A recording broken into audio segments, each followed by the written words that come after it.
Olá, internauta que nos acompanha por meio do nosso site ou das nossas redes sociais.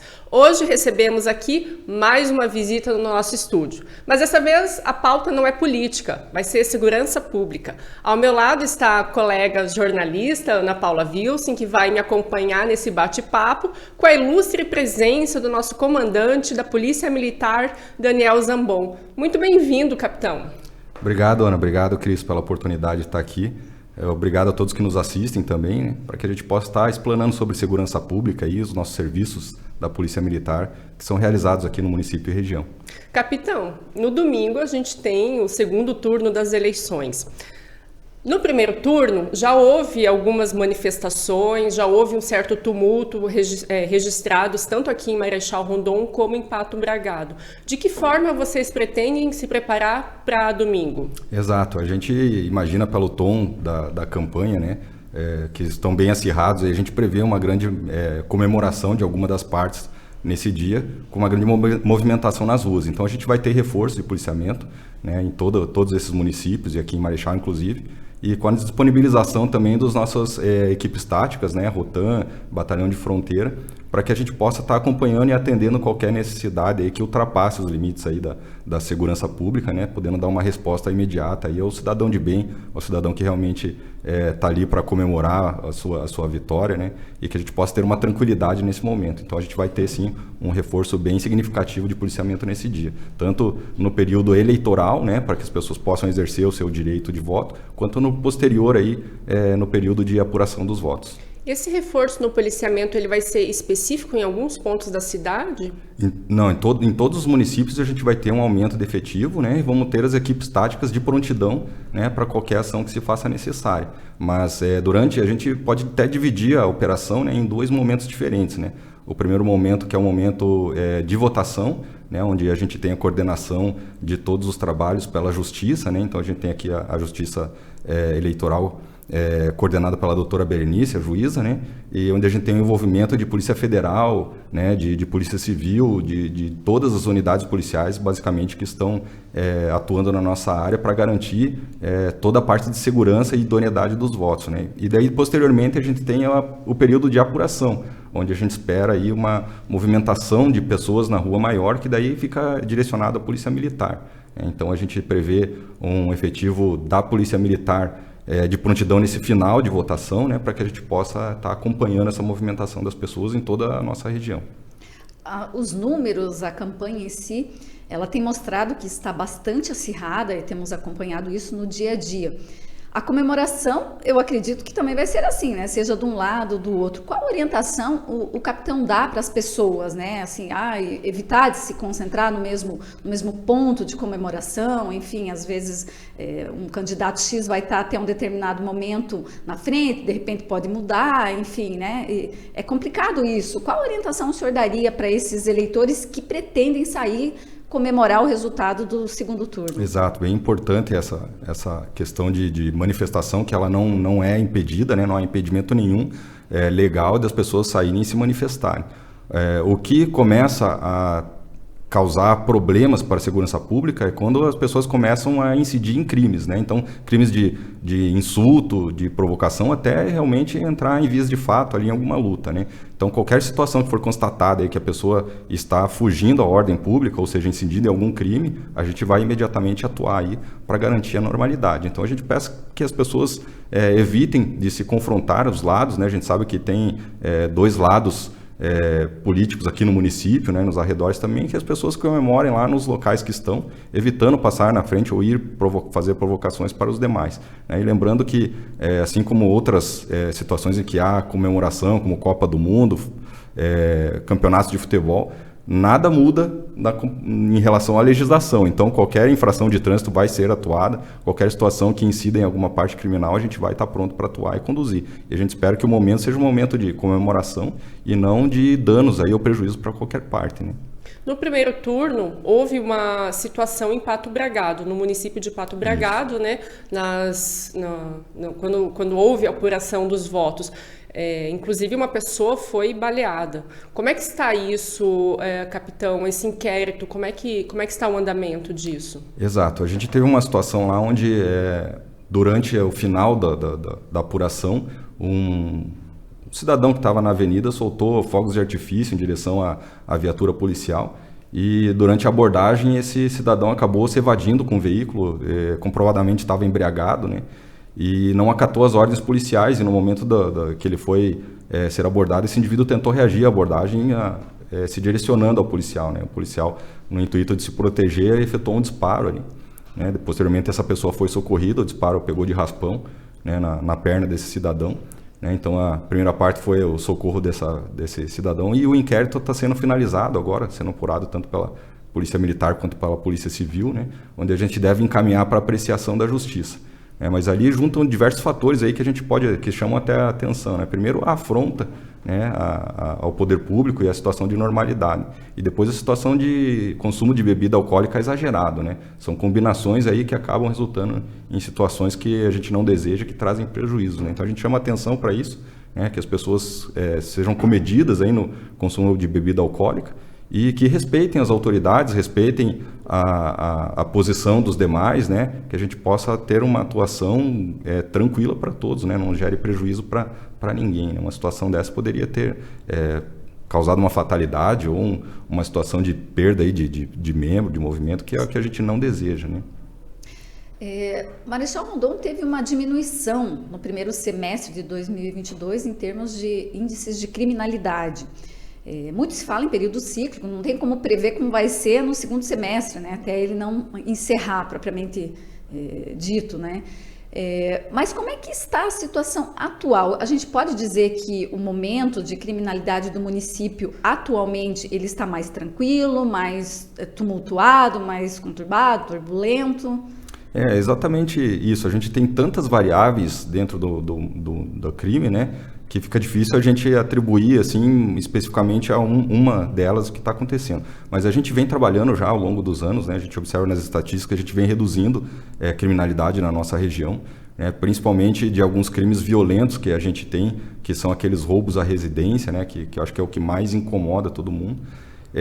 Então a gente conseguiu uma boa redução. Eu lembro que essa atuação não é só da Polícia Militar, ela é um conjunto, né? Então é Polícia Militar, Polícia Civil, Ministério Público, o Judiciário, né, dando as sentenças o mais correto possível. O próprio sistema prisional que foi aperfeiçoado, né? Então a gente teve melhorias no sistema prisional que também auxiliam nesse ponto. Então todo esse contexto aí acaba contribuindo para essa redução, né? E a gente teve sim continua com um momento mais tranquilo no nosso município. A gente ainda tem um foco bem grande nas questões de furto, que acontecem bastante aqui no município. E às vezes entram para nossas estatísticas, né, mas são furtos assim chegou absurdo, assim, entrou na residência e furtou carne do congelador de determinada residência. Entrou lá no Clube X e furtou um conjunto de cadeiras, né? Então isso ainda persiste e a gente está trabalhando forte em cima disso para ver se consegue reduzir ainda mais esses índices aqui. Na última semana, se não me engano, houve o registro de 4 furtos de veículos, motocicletas, enfim.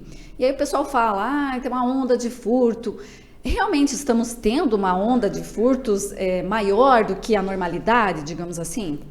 Quando a gente analisa o contexto geral, ainda está dentro do que aconteceu anteriormente no município, né? É claro que a gente trabalha com a ideia de reduzir a zero, né? Então qualquer furto que acontece para nós é tratado como um caso que a gente quer combater, né? Não é tolerável ficar dentro da média, a gente quer trabalhar com zero ocorrências. E essas questões acontecem muitas vezes porque há uma quadrilha incidindo no nosso município, né? Então a gente sabe que são os mesmos membros aí da quadrilha, a gente já inclusive foi recuperado, se eu não me engano 2 desses veículos foram recuperados já, então a gente está traçando aí qual é o trânsito que esses veículos estão tomando, e esses elementos vêm, até a gente conseguir desbancar essa quadrilha, vem provocando essa sequência de crimes aí que vão incomodando a cidade, né? E normalmente são 1, 2 elementos que são os cabeças que a gente fala, né? Que vêm articular junto com alguém da cidade e começam a trazer esse incômodo aí. E quanto mais rápido a gente consegue pegar esses cidadãos, a gente interrompe esse ciclo, né? Então como foi falado, são ciclos, né? Ele dá um pico ali até a gente conseguir ter essa reação, ele dá essa incomodada aí. E até é interessante falar que muitas vezes a gente consegue evitar esse mal aí com a ajuda da própria sociedade, né? Então, informações que as pessoas passam, câmeras de vigilância que a gente solicita, próximas ali, que o pessoal nos passa, vão nos ajudando a dar essa resposta o mais rápido possível, né? Então, a participação popular é importantíssima nesse quesito. O senhor mencionou a respeito das câmeras de segurança.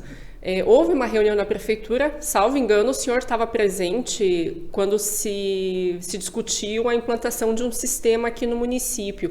Há alguma novidade em relação a isso? Eu sei que isso é de competência, atribuição do poder público municipal, da prefeitura, mas o senhor está por dentro? Como é que está esse processo? Sim, a gente tem acompanhado, inclusive fornecido diversos dados para o município, né, para que eles possam comprar o melhor equipamento possível, né, para fazer esse trabalho.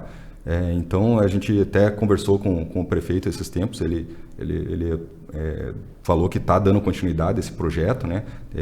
É difícil a compra, eu não gosto muito de entrar porque não é minha área, mas a compra pelo poder público, quando você abre uma licitação, ela tem vários embrólios administrativos, então não é rápido, né, como a iniciativa privada. Mas eu sei que ela está em andamento, eu acredito que isso seja o futuro da segurança pública, né, nos municípios, não só a questão da câmera de segurança, mas a inteligência artificial acoplada a esse sistema. Então, a gente tem a possibilidade aí de rastrear determinados veículos, tanto por placa quanto por modelo, determinar pessoas, né? Então, a gente viu alguns modelos aí durante as propostas que foram vendo que é capaz de selecionar nas imagens das câmeras do município até pessoas com determinado agasalho verde, pessoas com agasalho verde. Ele traz para nós, em determinado período, todas as câmeras que registraram pessoas com agasalho verde, né? Então, isso, em termos de vigilância e de atuação policial, ajuda bastante. E eu acredito que essa junção de forças de segurança com tecnologia seja realmente o futuro que vai segurar possíveis ondas de crime na nossa região. E a polícia contém efetivo para fazer esse monitoramento, além de todas as atribuições que já possui? Sim, porque quando a gente emprega a inteligência em cima do sistema, a gente não precisa ficar com alguém monitorando as câmeras, né? Então, um policial, ou às vezes um estagiário, por exemplo, que a gente pode fazer convênios, né, com o município, ele consegue fazer essas buscas no sistema, né? E aí ele facilita muito e já te traz uma informação mais rápida e mais precisa. Então, a importância de a gente conseguir contratar um sistema quanto mais eficiente e melhor, né, está justamente nisso. Eu diminuir a necessidade de pessoas e aumentar a rapidez e o retorno que ele me traz a informação que a gente precisa. Voltando à questão dos furtos, apesar de algumas situações mais pontuais, digamos assim, envolvendo quadrilhas, como o capitão acabou de mencionar, a maioria dos furtos no município pode-se dizer que elas são realizadas por menores ou por pessoas assim que muitas vezes cometem esses furtos no sentido de vender o produto furtado para trocar por droga. Como é que é o perfil dessa questão? É interessante isso. A gente teve uma diminuição, a gente tem uma estatística dos últimos 10 anos aqui no município e a gente observou que vem se reduzindo a atuação de menores, pelo menos aqui no município de Marechal, né? Então, a gente tem a apreensão cada vez menor de menores, né? Então, a tendência aí são realmente pessoas maiores atuando nessas questões de furtos e nessas de veículo e objetos tipo celular, bicicleta, né? Que são os maiores índices aqui no nosso município. E eles têm uma ligação direta com o consumo e tráfico de drogas. Então, a gente observa que esses materiais são permutados por droga ou vendidos para pessoas que estão ligadas à traficância, né? Então, são utilizados ou para pagar dívidas ou para pegar mais drogas. Então, a gente observa uma relação direta, né? Desde principalmente o consumo de cocaína e maconha na nossa região. A gente observa essa relação, mas normalmente a gente observa que são maiores de idade que vem atuando nesse segmento aí. E muitas vezes já com vários antecedentes policiais também. Um ciclo ali de determinado grupo da sociedade ali que a gente tem dificuldade. E tem uma questão bem interessante, porque muitos desses produtos, né, celular, eventualmente aparelhos eletrônicos, a gente teve alguns furtos dessas caixinhas de som, JBL, parece que foram bem requisitados aí nesse meio, eles são recolocados na cidade. Então, a gente tem a participação de alguma pessoa, né, que não está atuando no crime, mas que enxerga uma oportunidade de comprar mais barato e não se preocupa de saber a origem do produto, né? Então, essa pessoa que está comprando esse tipo de produto, achando que está levando uma vantagem, na verdade está contribuindo com o crime, né? Porque o objetivo final desses furtos é dinheiro, né? Transformar isso em dinheiro, seja para comprar drogas ou qualquer outra situação. Inclusive, no fim de semana, a Polícia Militar conseguiu agir com rapidez para deter 2 pessoas que haviam praticado roubo na praça, né? Exato, isso inclusive foi roubo mesmo, né? A mão armada roubo. E tudo, né? Foram presos lá, exatamente. Capitão, o senhor mencionou em relação à participação de menores, né? Que vocês têm constatado que houve uma diminuição. Isso se deve a quê? Olha, é difícil, a gente não estudou especificamente o porquê da diminuição do número de menores, né? Mas ela é bem acentuada, a gente chegou a diminuir nos últimos 5 anos que eu olhei, mais de 50% a apreensão de menores. Mas eu acredito que da parte de segurança tenha sido uma atuação mais incisiva, principalmente na questão de punição dos menores, né? Então, o que a gente observou aqui, uma preocupação grande em buscar o internamento dos menores quando eles eram autuados, né? De buscar a responsabilização do pai e da mãe, né? Porque a gente tem legalmente isso. É bem interessante, a nossa Constituição ela é muito forte, né? O nosso problema é que a gente não aplica ela como ela está escrita, mas a responsabilidade pelos menores é dos pais. Então a gente vê uma atuação, principalmente de Ministério Público e de Justiça, mais incisiva nesse ponto. E eu acredito que isso tenha impactado nessa diminuição também. Tem muita gente que acha que o menor fica impune, mas então isso não é verídico. Legalmente a gente tem uma previsão de vários recursos para tentar direcionar esse menor. O que acontece é que eles têm um tratamento diferente do adulto. E eu acredito que seja interessante porque há uma possibilidade de recuperação desse menor que a gente não pode desconsiderar, né? Então, o que a gente precisa é que seja atuado e não simplesmente é menor, então não tem como internar ele, aí se libera, como a gente vê em algumas situações, né? E a gente depende da nossa estrutura de persecução criminal que seja incisiva, como tem sido aqui no nosso município, né? E aí a gente observa esses benefícios à sociedade e talvez até o próprio menor, que de repente numa internação dessa ele percebe que ele está num caminho errado e consegue retornar a ser produtivo para a sociedade. Capitão, longe de querer rotular, até porque a ocasião faz o ladrão, já diz o ditado, mas existe uma região do nosso município que tenha índices de criminalidade mais expressivos ou que tragam uma preocupação maior à Polícia Militar?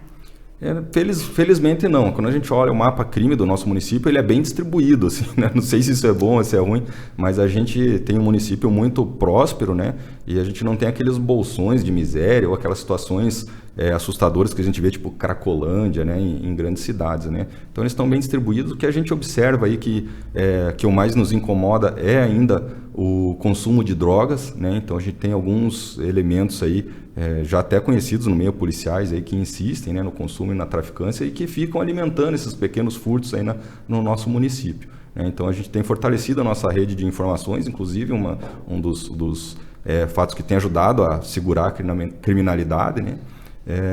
Em cima desses pontos ou dessas pessoas aí que conhecidamente já são envolvidos. Eles têm uma tendência à reincidência muito grande, né? Mas a gente não tem pontos de maior ou menor criminalidade ou pontos que digam não vá lá porque lá vão te roubar. Não, graças a Deus não. Nosso município tem uma condição bem bacana e envolve inclusive o planejamento urbano, né? A urbanização do município, asfalto, rua, iluminação, tudo isso auxilia a diminuir essas possibilidades, né? A gente está falando muito aqui de Marechal, mas a companhia não atende apenas o município. Dentro da abrangência das outras cidades, capitão, há alguma situação que tem chamado a atenção de vocês e que requer maior atenção nesse momento? Nós temos 7 municípios, né, sob a coordenação da companhia aqui de Marechal, e todos eles à beira do lago, né? Então, a nossa trabalho tem sido em cima principalmente desse tráfico internacional que ocorre, né, e que muitas vezes ele repercute aqui nos nossos municípios em termos de roubo de caminhonete, roubo de veículos para serem usados nesse tipo de crime, né? Então essa é uma preocupação muito grande porque normalmente são elementos que entram nas residências, causam transtornos bem graves para as vítimas ali, né? A gente até teve uma situação em que o senhor de idade acabou infartando durante o roubo porque ficou nervoso, né? Então, para nós, e isso aí é uma preocupação maior, né? E que, infelizmente, ela é corriqueira aqui na nossa cidade pela nossa posição geográfica, né? E por nós termos aqui uma rota de entrada, principalmente de maconha e de cigarro. Então, o combate a esse crime, para nós, é importantíssimo. A gente, inclusive, o Estado colocou o Batalhão de Fronteira, né? Ou seja, uma unidade da Polícia Militar específica para isso.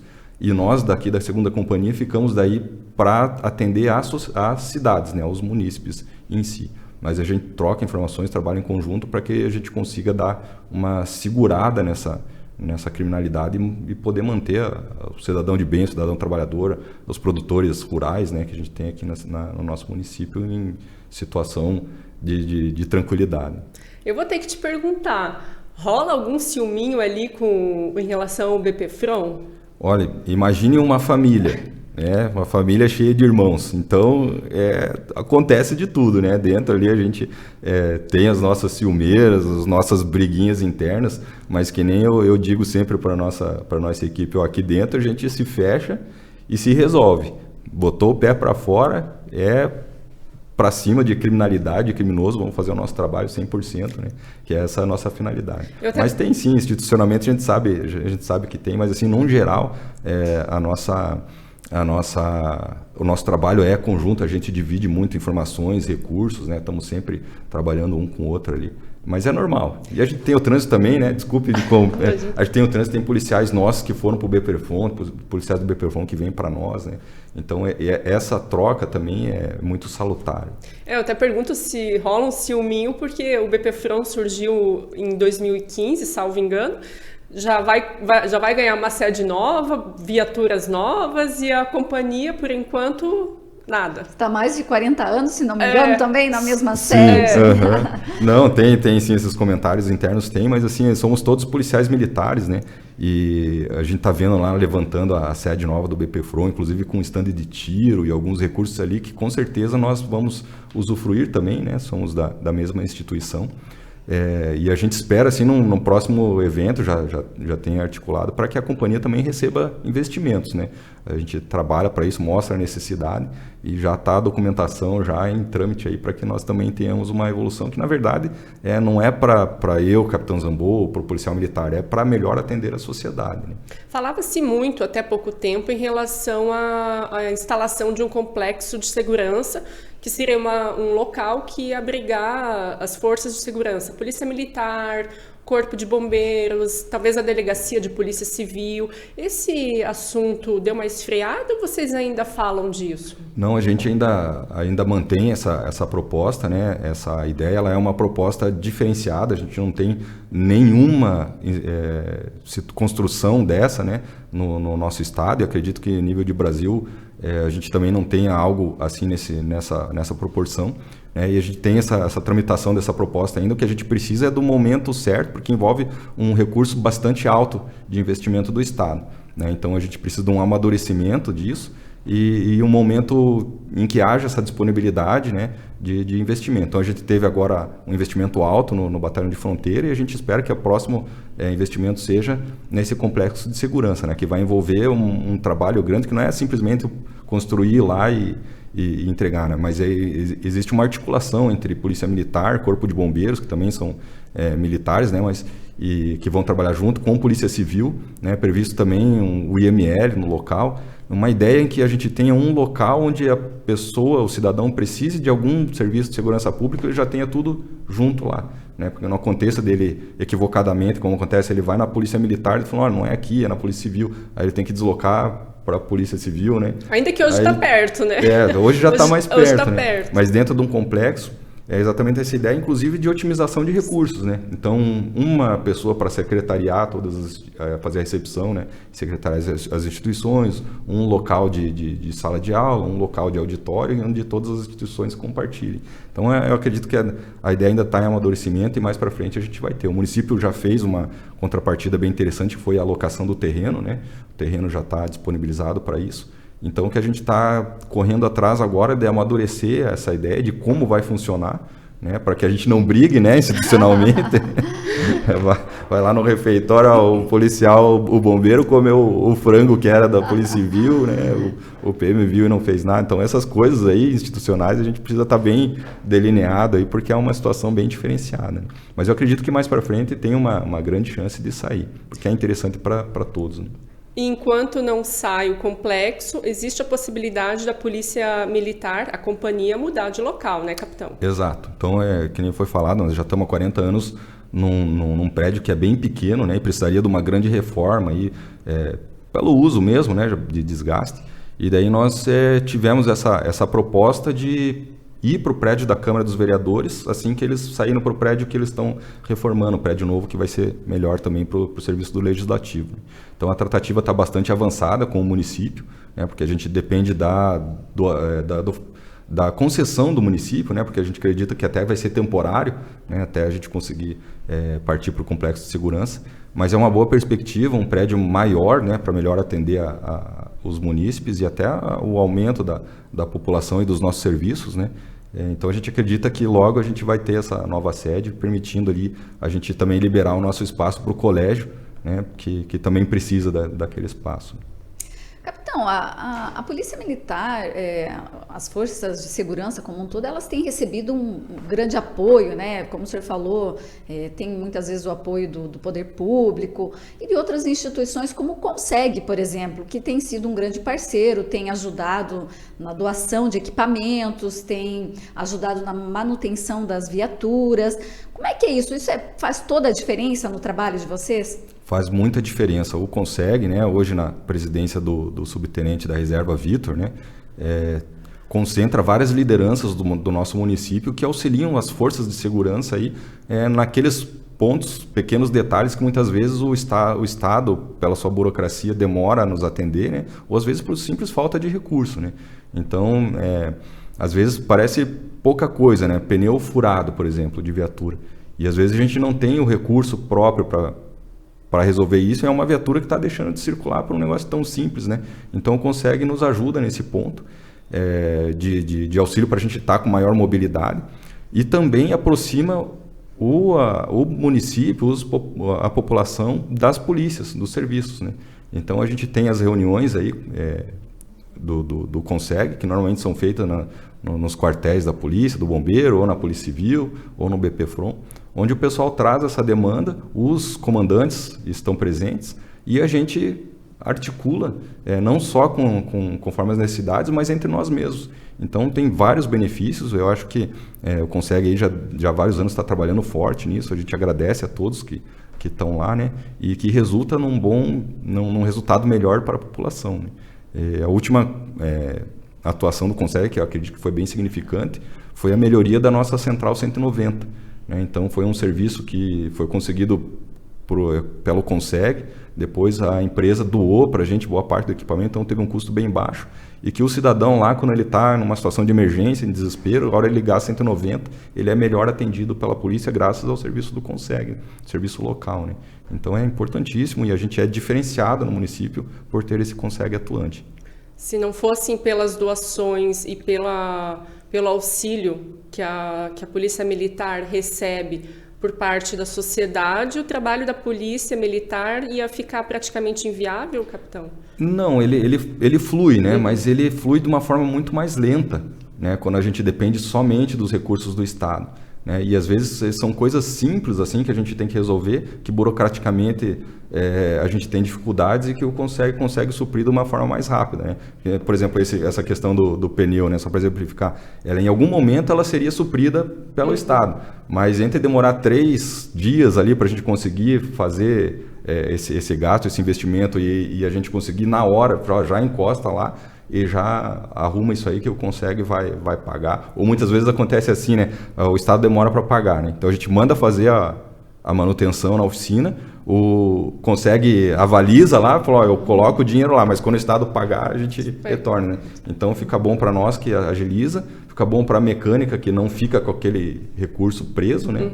Muitas vezes tem um capital de giro pequeno, e bom para o Estado que a gente não para, né? E principalmente para a população final. Então ele ajuda dessas diversas formas, agilizando o trabalho nosso, né? Que muitas vezes acaba ficando preso numa burocracia que a gente tem tem evoluído muito, mas ainda poderia ser muito mais rápido, né? Mas aí eu volto a falar, né? A gente consegue atuar aqui no município, Exato. mas a companhia abrange outras cidades. E nas outras cidades, como é que isso tem funcionado? A gente, né, realmente, dos 7 municípios, o Consegue que está em funcionamento é aqui de Marechal, né? A gente tem outro em Guaíra que atua. Mas assim, cada município tem as suas atuações junto com o poder municipal, que dão esse suporte, e a gente supre com as necessidades do Estado também, né? O Estado ele funciona sozinho, né? O problema é a velocidade dele atuar, né? Mas assim, o Consegue aqui de Marechal ele tem investido recursos no município, né? E não em outros municípios. A gente não utiliza esses recursos para fora, né?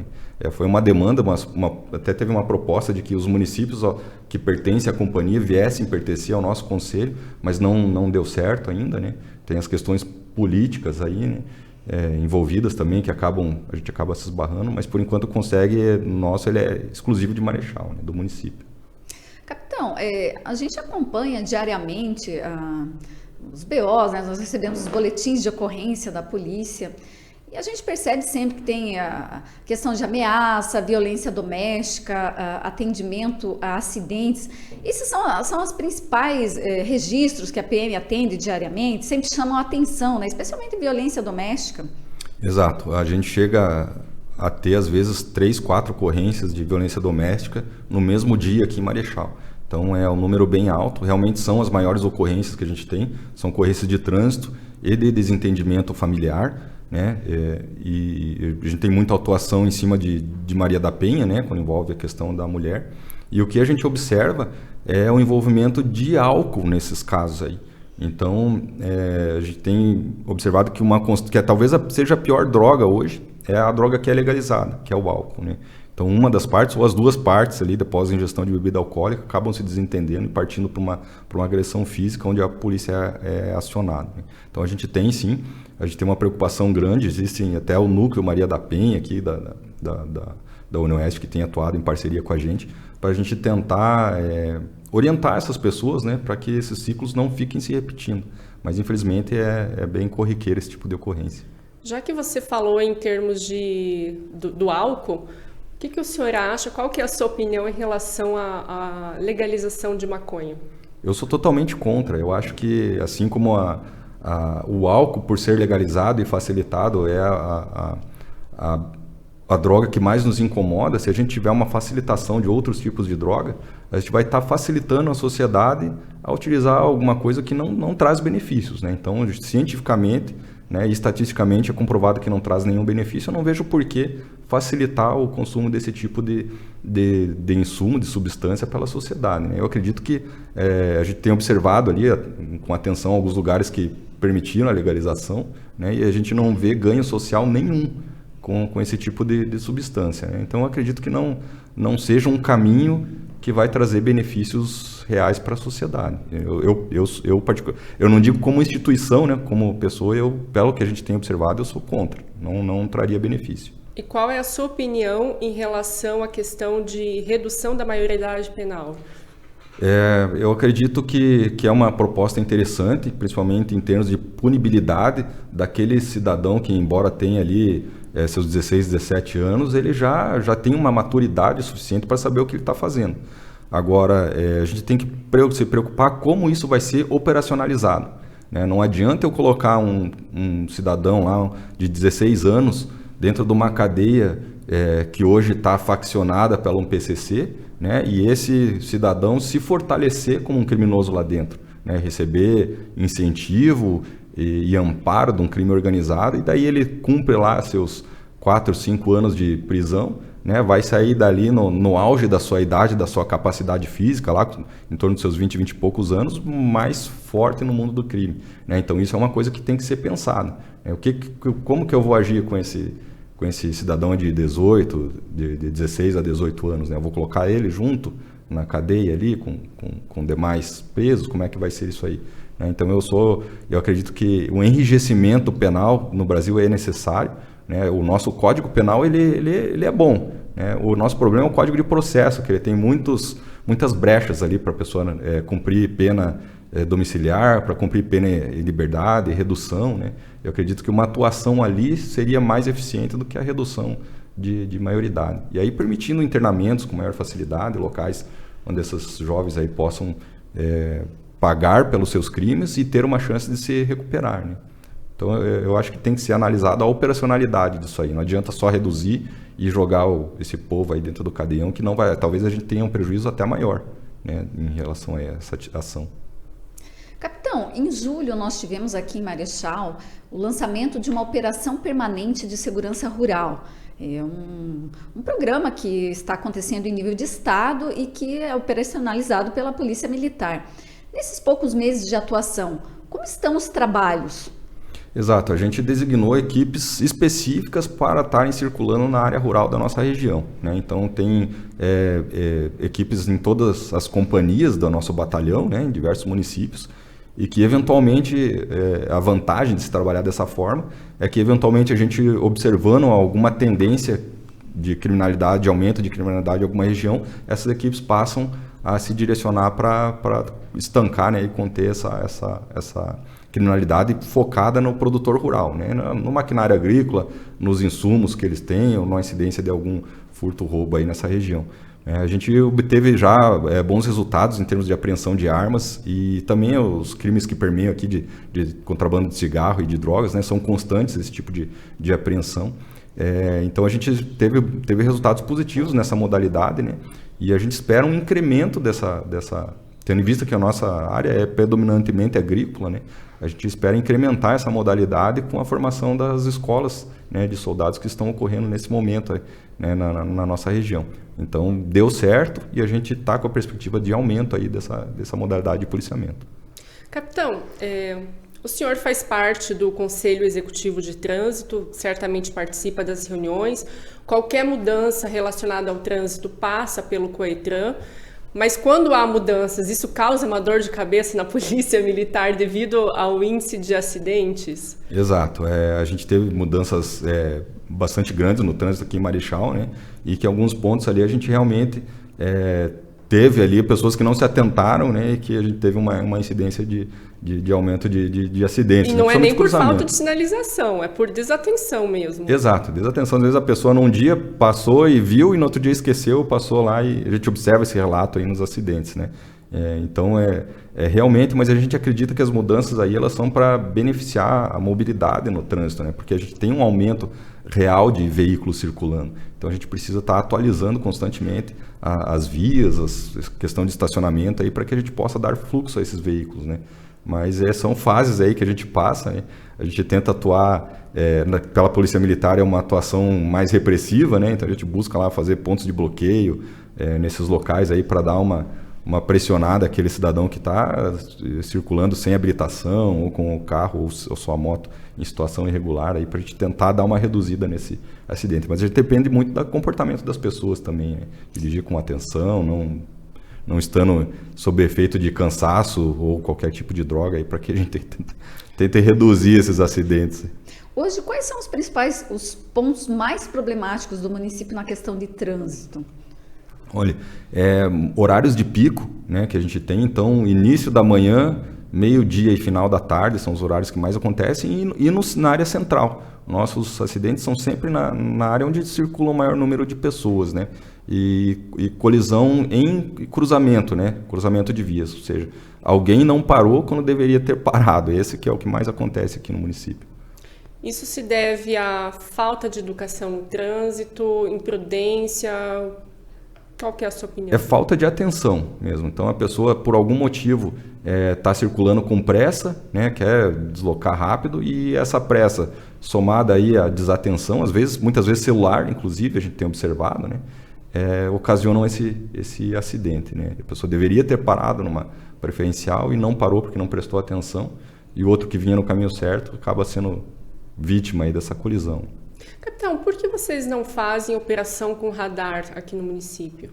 O nosso problema é o aparelho, conseguir o radar, né?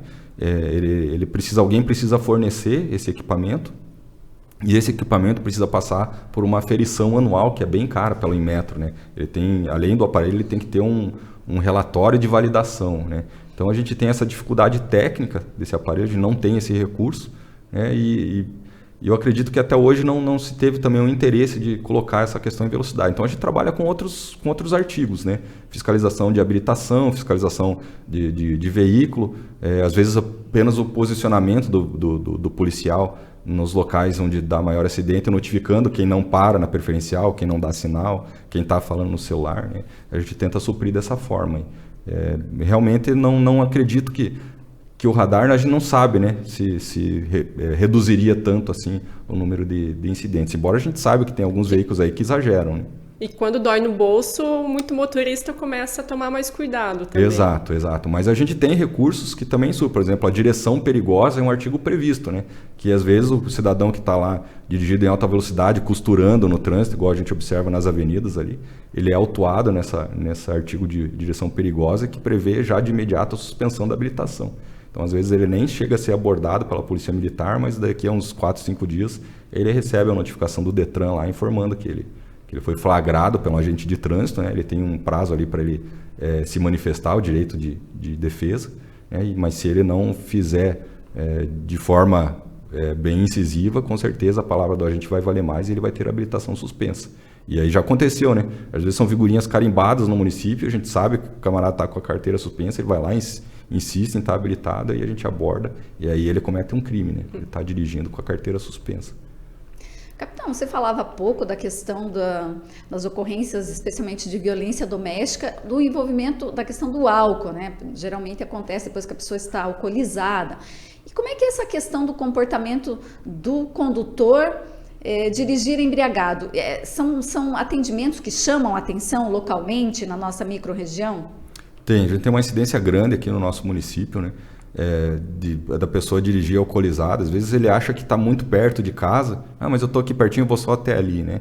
E muitas vezes acaba provocando um acidente ou visivelmente as nossas equipes aí flagram ele dirigindo de uma forma dispersa, né? Zanzando, cortando pistas ali, enfim, o policial aborda e já de pronto verifica, né? Essa atuação ela é feita em duas esferas. Então tem a esfera administrativa, que é a multa, né, a notificação de trânsito, a multa, ele vai perder a habilitação, né, por ter sido flagrado, embriagado, e tem a esfera criminal, né, então ele responde duas vezes, tanto na parte do bolso ali, de ter que refazer a habilitação, participar do cursinho, como ele vai responder criminalmente, ou seja, essa pessoa vai ter passagem criminal pela polícia, vai constar lá por estar cometendo o crime de dirigir embriagado. Né, então é uma atuação bastante pesada, que às vezes a pessoa, se não tem a consciência de que ele está colocando em risco outras pessoas e ele mesmo, ele também vai estar se prejudicando. Por exemplo, a gente pega um aluno de faculdade hoje, está lá fazendo um direito, alguma coisa da vida. A pessoa com uma passagem dessa já vai ter dificuldade de prestar concurso público, ou até de ingressar numa grande empresa, porque vai constar lá no histórico dele como uma pessoa que respondeu um crime, talvez até condenado por uma questão dessa, né? Porque uma vez flagrado pelo etilômetro ou pela polícia militar, a condenação é quase que certa, né? A polícia não tem feito blitz e operações com bafômetro aqui no município, né? Não, a gente não utiliza, né, essa operação de abordar e oferecer bafômetro dessa forma. A gente utiliza o bafômetro quando a gente aborda a pessoa e verifica que ela está já de pronto ali, verifica que ela está com sinais de embriaguez ou em situações de acidente, né? Então a gente está agindo dessa forma. Por quê?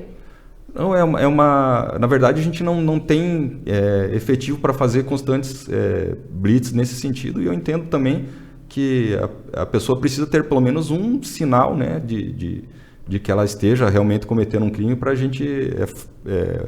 na verdade, o bafômetro ele funciona assim, a gente oferece para a pessoa, né, e se ela se recusar, já é uma prova contra ela. Fala, não, eu vi que você tem sinais de embriaguez, o bafômetro é para você provar que você não está embriagado. É assim que funciona o uso do bafômetro. Se a pessoa se recusa, ela praticamente está assumindo o crime, que ela está embriagada e que ela não se utilizou do meio legal para que ela fizesse provas, né, que ela não está embriagada.